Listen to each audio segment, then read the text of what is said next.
Now you can enjoy the happiness of the holidays for the next 6 months by paying less and making more money by getting 180 days of picks from your favorite handicapper at a huge discount. This limited time Christmas special gives you a 90-day all access pass with a handicapper of your choice at WagerTalk.com, plus an additional 90 days of all access passes at no additional cost, an $849 value.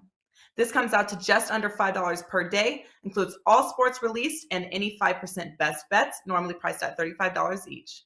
Your access with your handicapper will cover NFL through the Super Bowl, college football through the national championship, any NBA and NHL action, including playoff games played during access and the start of the MLB season. Plus, if your handicapper does UFC, soccer, tennis, or any sport, yep, it's included. Happy holidays from everyone at Wager Talk.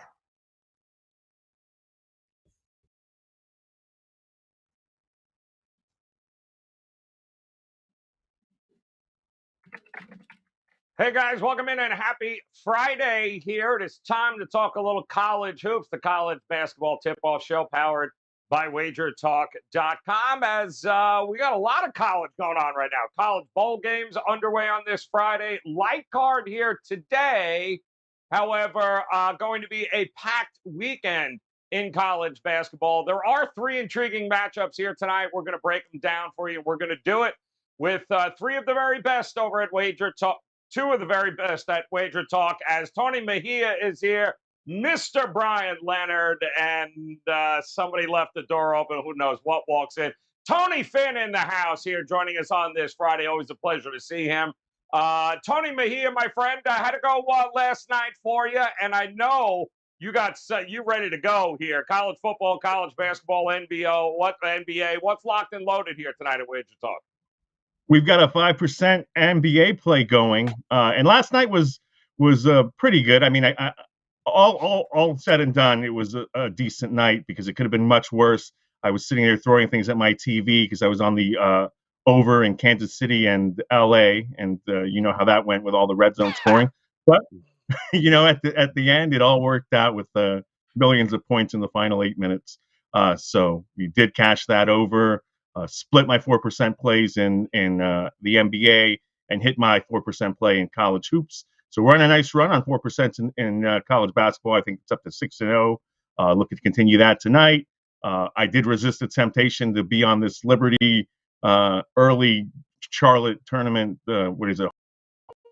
Invitational Classic, being comprised of mostly North Carolina teams.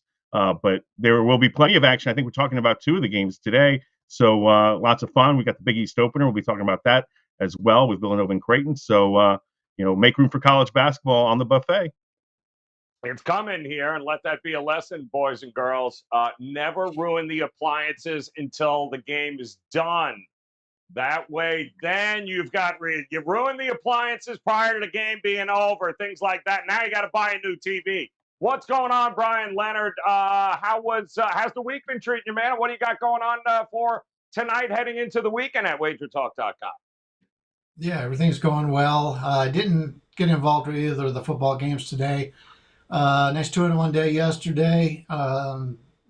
Best play yesterday was the Nashville Predators in hockey, and a lot of COVID information in that game. Early in the day, a lot of their players were sent out, and then as the day went on, the Colorado players got COVID. So I was able to get a much better line than what my clients got early, and we talked about that on the hockey show yesterday, and it worked out really well. Today I've got 3 plays up, 1 NBA, 1 college basketball, in which you'll get right now, and our top hockey play for today in a one-day package of only $29. No football today, but we'll have football over the weekend, and I've already got 2 NFL plays up for seasonal clients. Big win for Nashville and the Kings, actually, taking down my Panthers bastards. Make sure you're visiting them, Brian, guys, over at WagerTalk.com, as well as Tony Finn in the house, continuing to rack up the W's and the profits there in the association. I know you're ready to go here tonight, T. So what do you got locked and loaded for us over at Wager Talk? I don't have any college up yet because I wanted to wait to hear the experts had to say, make sure I don't contradict any of you guys. And I do have one NBA. Last night in the NBA was a pretty good night. Got a big dog. Got I did. I lost a prop. My prop, I had an over 19.5. It came in at 19. It's typical for my props. And I had a winner with the Chiefs, which was in my listen, every once in a while, even though I felt that was fortunate, to be honest with you. The Chargers were really good last night. They were really good, impressed me. And so we got a full weekend of football, already locked, loaded, 2 bowl games today, 5 bowl games through the next 5 days, or 5 days, or 5 game, 5, I think it's 5 or 6 days, and a full card, NFL Sunday. Come get it, only at WagerTalk. I'd rather really suck and win than be really good and lose. But hey, that's just me. Let's start it off here, guys. And you heard Tony mention it earlier, we got a little Big East title battle going on here early in the season. Villanova taking on Creighton. Heading out west is Villanova. Omaha will be the spot. -6. Villanova opens up as the favorite. 129.5 as an opening total here. So what do we think here? Villanova, obviously, in a lot of national title conversations here, but Creighton seems to be coming along. What do you think, Tony Mejia, we're going to get with the home team tonight? Well, Creighton's young, and I think young teams perform much better at home. This particular Creighton team, a little bit of an outlier because their best performance came in South Dakota, of all places. They go into Sioux Falls as an underdog and blow out BYU. And that was supposed to be a springboard to win Arizona State last weekend, heading into this very big Big East opener and then conference play. And they struggled and lost to Arizona State in a game that ASU looked like the superior team in terms of experience down the stretch. And it reminded us how young this particular Creighton team is. They do have a really nice point guard, Ryan Nembhard. He's a Canadian. His brother, Andrew Nembhard, started out his career at Florida and is now, went to Gonzaga and was on that team last year, and a really legitimate point guard. So, it runs in the family. But again, this kid had 6 turnovers the other night. It will be a learning process for him, and it'll be very interesting to see how he fares against a determined Villanova squad, because a lot of people missed what happened last Sunday while we were all, watching Sunday Ticket and Red Zone Channel and, dealing with the ebbs and flows of the NFL.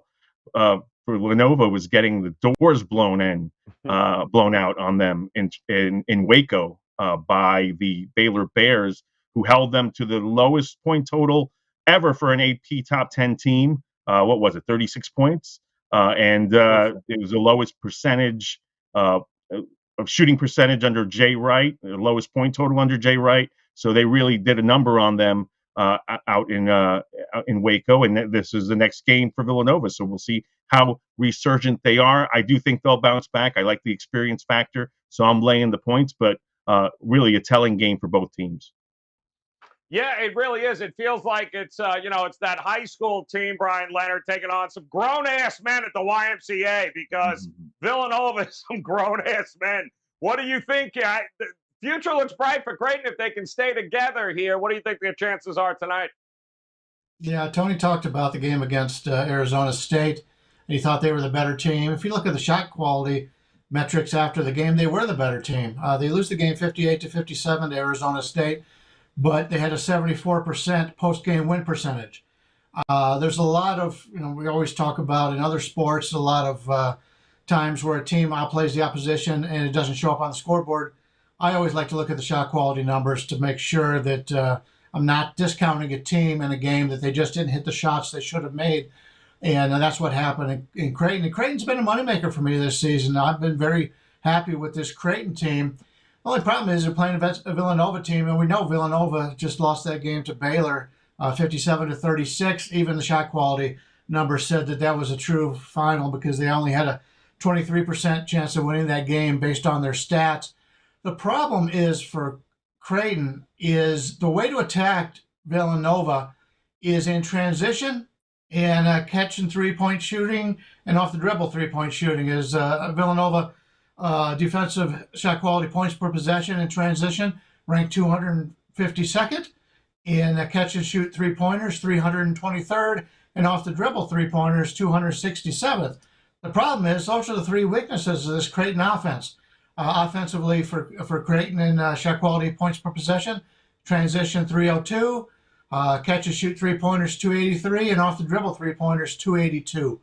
So that's not a good thing for Clemson or for Creighton here. Is they just cannot take advantage of Villanova's weaknesses, and Villanova's veteran team, great coaching. They're used to playing in big games, and they're coming off of an embarrassing loss. My power ratings, there's two sets of power ratings I use, and they don't give me any advantage here. They give one team, one of them likes Villanova, one likes Creighton. The matchup to me favors Villanova here, especially off of that embarrassing loss to Baylor. I do like Villanova here, although my power ratings don't show it, but it's a lean here for me on Villanova. All right, going to be leaning Nova in this one. How about you, Tony Finn? Talk to me here. You going with the men? You going with the boys? Where are you going to go here? Well, that's a nice Big East opener. And in the past, I would have said this is something I was looking forward to watch, even though maybe I wasn't vested in the game itself. But a nice little game from Omaha, all the same. And what Brian just outlined is spot on. If you lose, listen, I consider Arizona State a bad loss. While some of the metrics for Creighton were much better than the Sun Devils they lost, and that's maybe a testament to their youth, as the other Tony said. Villanova's been disappointing in sometimes. I'm not going to take that Villanova loss to Baylor where they shot 22% from the field. I think they were on opiates because they couldn't shoot straight. They were just horrible from the get-go. They never led, et cetera, et cetera. However, the strength, as Brian mentioned as well, the strength of this young Creighton team is the backcourt. The most experienced and savvy part of Villanova is the backcourt. It's a really bad matchup for Creighton. I think the line's about right. I'm not in this game, but I like, if I was going to lean and be somewhere, it would definitely be on Nova. Nova minus 6 or 7, I think, is the line now. Yeah, it is. Keep in mind, this is Creighton's, I believe, their third game this week. They played Tuesday. I think they had played Saturday prior. So this will be their third game in a business trip for Villanova. -6, guys, taking on Creighton here tonight. We're going to head out to Phoenix, though, and take on this should be an interesting game, huh? Wow, you like watching paint dry? 2.5 St. Mary's opens up taking on San Diego State. How is this total even in the 100s? 119.5, Brian Leonard. I don't know. Who do you give the edge to here? First one to 40 wins? What do you think? It very well could be. I mean, I took a look at this game and I said, oh, this has got to be an under. Then they give you the number and they go, well, everybody else thinks this is the under also. Two teams that are bad offensively as in shot quality. We've got St. Mary's at 250th and San Diego State at 238th. And they also have two teams really good in defensively in shot quality, both in the top 45, 47. So two good defenses, two bad offenses. And it's something that you always have to take a look at is who I'll tell you right now, whoever gets top of the field is going to win this game. You don't expect much out of it. Two teams play very good defense. The problem with St. Mary's is they have inefficient three-point shooting. They're not very good. They rank 309th in that regard. They do have a good defensive rebounding team, and that may come into effect here as San Diego State hasn't had is good of a season as in the past on defensive rebounds, but they do play good defense against shots attacking the rim. So it'll be St. Mary's have to shoot from the outside, and they haven't done very well in that regard all season long. My power ratings both point towards San Diego State in this one. Very small. It's not a big edge here at all, but out of the limited card we have today, from a power rating standpoint, San Diego State is the better play for my clients, and I did give that earlier, and that'll be my top play on this show. But I've got two teams that play pretty much exactly the same type of ball, and whoever gets hot is going to win it. I'll take the points in that regard with San Diego State. It's gone anywhere from 2.5 to 3.5 all day long. It's settled into 3. Give me San Diego State here plus the 3. All right, he's taking San Diego State. I couldn't believe what I was watching with that San Diego State USC game. It was some car crashes you just can't keep your eyes off of. Talk to me here, Tony Finn. What do you think with this game here tonight? It won't be a whole lot of scoring, but who scores more? Well, this is my best bet for the show, so I can either hit it now or wait till the best bet section or segment, should I say? But I am a St. Mary's fan tonight, and I can explain why. All right, good stuff. Tony Mejia, talk to me here, man. How you, don't tell me you're going the over. Where you going in this game here tonight? I looked at, obviously we want to do the under, but I looked at the number and then I said, let me write something that talks me out of backing the under because it's so low. I mean, it is the lowest total on the board. We know why. It was what 119. Now it's coming down to 118. So people are still betting the under as they should. For San Diego, this is an opportunity for them to win a big game because their best win so far is squeaking by an Arizona State team that I'm in agreement with Tony Finn. At this point, if you beat them, great. If you lose to them, it's a bad loss. They've dropped games to BYU earlier this season. I believe they beat Georgetown, and that was a game where it was somewhat two teams trying to outlast one another. San Diego State got hot. That might be what going down the stretch. Butler is out for San Diego State. They're going to miss him because he's one of their more competent scorers. And right now, I wrote a note to myself: make sure Nathan Mensah is going to be in this game because he's been dealing with back tightness. Hasn't missed a game yet this season. But so long as he's in, I think I'm going to ride with the Aztecs. I just trust them a little more than St. Mary's. Yeah, they certainly rested. Haven't had a game here in a week. So tonight will be the night. San Diego State taking on St. Mary's. First 1 to 50 wins. Let's go, guys. We'll head to the third game of the day here. And we're going to look at that North Carolina battle. How about Richmond taking on North Carolina State here? 139 is an opening total. Richmond, little inconsistent, but opens up as a 2-point favorite against NC State. So, Tony Finn, what do you think? I believe this game is in Charlotte. What do you think of the Richmond Spiders as a favorite here? This is in Charlotte in the Spectrum Center. It's a nice game for the East Coast. It's not too late. It's the middle game. I think it's the third of 4 Friday Basketball Hall of Fame shoots. Listen, Richmond, senior-laden team. Disappointing year last year. The Spiders team. I failed with them several times throughout the year, and I finally kind of, decided that beating my head up against the wall just didn't work, and I gave up on them. They just weren't who they were. I think it's going to be a little different. They have a chance to be in a little bit different backdrop. Hopefully, at least we don't have. Seems to be coming back, but COVID has struck everybody last year. It's much different. So, and the Wolfpack, listen, they're 7-3, 0-1 already in league play. A tough loss, actually, to a top-ranked Purdue team in overtime.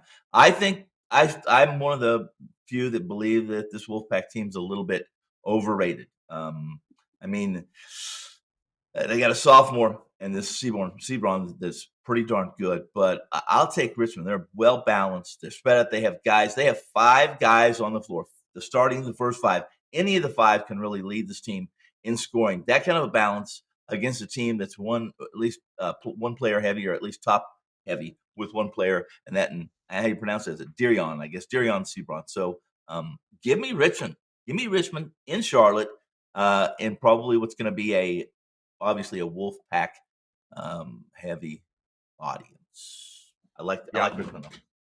Yeah, now it certainly will be. Both of these teams projecting to be bubble teams here. So this win will go a long way for whoever's got it tonight, Tony Mejia. What do you think? Who's going to have the leg up here?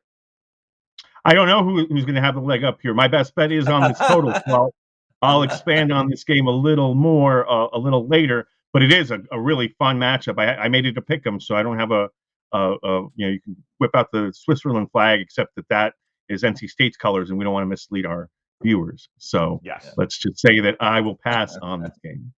All right, fair enough. Talk to me here, Brian Leonard. You got you leaning one way or the other between Richmond and NC State?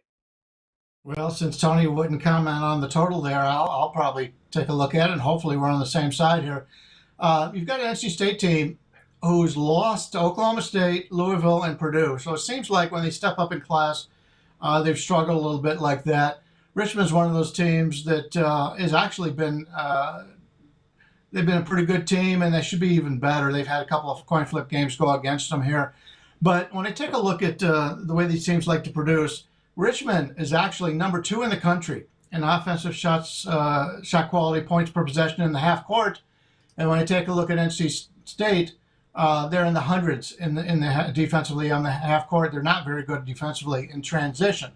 Also, for NC State, they're 16th in transition offensively in points per possession, whereas that's the real weakness of Richmond. 303rd in defensive shot quality, points per possession, give up over a point per possession, 1.07. So I'm looking for this game to be a little bit up and down game. I think Richmond will have some success in the half court. I think NC State will like to get out and run. And I'm looking at the points over here. I know it's going up a couple of points, but that would be my best bet on this from a side or a total perspective. Give me the over in this one. All right, going over in this matchup. And, of course, we'll see whether or not Tony Mejia agrees with that as we get ready for the best bets there. It's a short card here tonight, but certainly some intriguing matchups. So, Tony Mejia, we'll start with you. Talk to us about the total in this game here. Where are you leaning one way or the other? No, I'm going to call Brian after the show. We're going to pool our money and bet the over together. That'll be fun. I do like the high side here.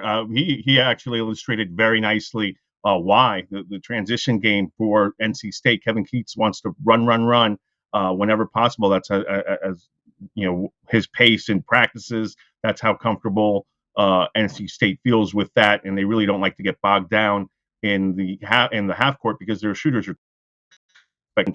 Turquavian Smith might be decent. We'll see. He's still a little raw, and that's why I won't touch NC State on the side, because I do agree that they probably will dictate tempo, and that's why I like the over. But Richmond has shot makers. Grant Golden, who's not much on the defensive end, can really spread the floor for them as a three-point shooter, and he's 6'10".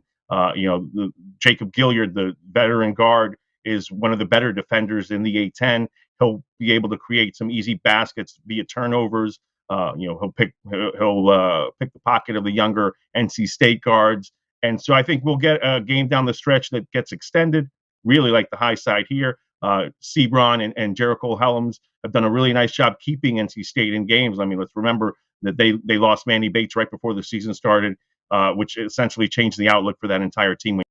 He's a 6-foot shot blocker that can also be really efficient offensively. So they're kind of rebuilding on the run at NC State. They've done a nice job of staying in all the games that they were meant to, be a short underdog in. Oklahoma State, Louisville, most recently Purdue. They took Purdue to overtime. So clearly, they're the new has established for them is kind of taking shape.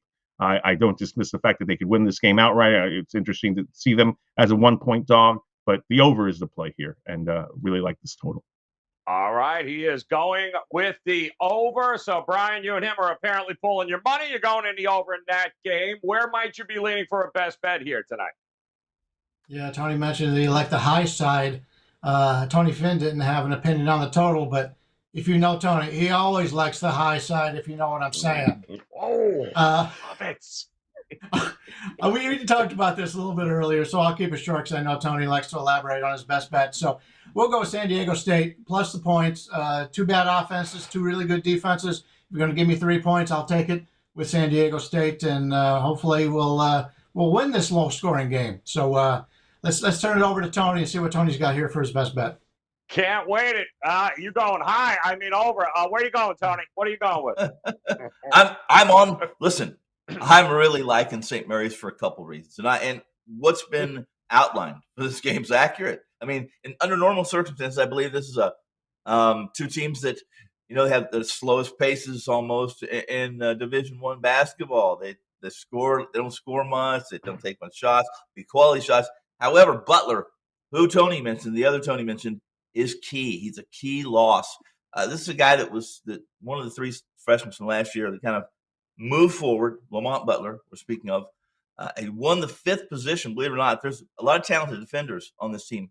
However, when it comes to the best player on the opposition, whoever San Diego State's faced, Lamont Butler would get that assignment as a sophomore. Sometimes last year, late in the year. Not only is he, and to give you a comparison, if you're college basketball savvy, this team, San Diego State team, played USC. And who did they assign to Boogie Ellis? Butler. Held Boogie Ellis to 2. Count them. 2 points. Now, part of that was a slow pace that they're playing at, but he's key. He's out. He's going to be out until after Christmas. It's a displacement fracture, or I think that's what it was, sprain on the wrist. So that said, both teams 59 points per games or fewer in the last 4 games is what they're holding their opponents to. Neither are very good offensively. Say this, and that is I really like San Diego State. St. Mary's. They were able to go into Utah State and beat Utah State. A very tough place to play there in Logan, and a good Mountain West club in Utah State. They can score. They can actually shoot the 3 if they have to. St. Mary's can. San Diego State can't. I mean, they're miserable, 30% from the 3-point line. They're going to have to score their points, San Diego State, off defensive turnovers. And St. Mary's just doesn't turn the ball over much. This really, 2 teams that look identical are actually couldn't be further from the truth. If it comes to a big game and a big situation, I absolutely, right now, without Butler on the San Diego State team, you trust St. Mary's. St. Mary's by not just a few points. I like St. Mary's to win this by 10 points tonight, which is pretty big. Yeah. These 2 teams. Yeah. Wow, we got a head-to-head. He is high, Brian Leonard, in his defense. I'm just letting you know that. All right, guys, let's take a look at our friends from the Gold Sheet. They, too, have a play of the day. They're going to take a look at South Alabama here tonight on the card. And, of course, this full write-up, guys, is available over on our Wager Talk Twitter page. And, of course, goldsheet.com. Great, useful handicapping tools, guys. Great data, great write-ups on all the games. Definitely check it out and start by heading over to Wager Talk on Twitter and read the full write-up for tonight's game against Tarleton State. South Alabama is the Gold Sheet play of the day.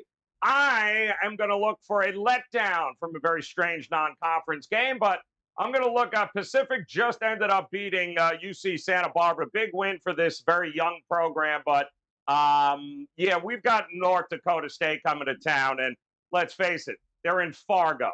You think going to California is going to be exciting for these kids? Good Lord. Yes, they'll be in Stockton. They'll be having a good time. They do have the best player on the court. And the fact that you can get a couple of points with them, I think, is a steal. So North Dakota State +2. Taking on Pacific here tonight, guys. And a quick look at the full wrap-up of games that we got here, including Richmond, NC State. Tony Mejia going over the 142. Tony Finn, well, he likes St. Mary's. And in a complete confusion, Brian Leonard likes San Diego State +3. So this is going to be a hell of a show next week. North Dakota State +2. And, of course, our friends at the Gold Sheet like South Alabama as a short favorite here against Tarleton State tonight. And don't forget, guys, of course, best bets are up and available all weekend long from Tony Mejia, Tony Finn, and Brian Leonard right now at WagerTalk.com. In fact, take advantage of those 3-day, 7-day, and 30-day all-access packages available. Bowl games underway, NFL, NBA, college hoops, NHL. All at your disposal here, guys. Take advantage of it. No reason not to make it a profitable end to 2021. Make sure you guys head over to WagerTalk.com. Take advantage of it today. Also, hit that bell in the upper right-hand corner. Get notified when we do go live. We'll have, obviously, much more starting on Monday as college hoops really begins to take off. Conference play just around the corner. So, on behalf of Brian Leonard, Tony Mejia, Tony Finn. Guys, we appreciate you hanging with us. Best of luck with your plays tonight. Come back and join us on Monday. We'll see you then. Be safe this weekend. We know this business is loaded with competitors and copycats, and we are very proud and extremely excited to be one of, if not the premier sports betting information provider in North America. From a massive library of free picks and handicapping videos, daily shows, podcasts, and articles, our free live odds service, a team of the nation's finest sports handicappers supported with top-rated customer service. We pride ourselves on being the leaders in our industry, always looking to evolve and stay multiple steps ahead of our competitors. With that being said, we truly do want to let you know we appreciate your patronage. Moving forward, 7-day all-access packages will be reduced from $119 to just $99, and our 30-day all-access packages are also being slashed moving forward, going from $349 to under $10 a day at only $299. Our new pricing is already active and available just by going to your favorite handicapper's homepage right now.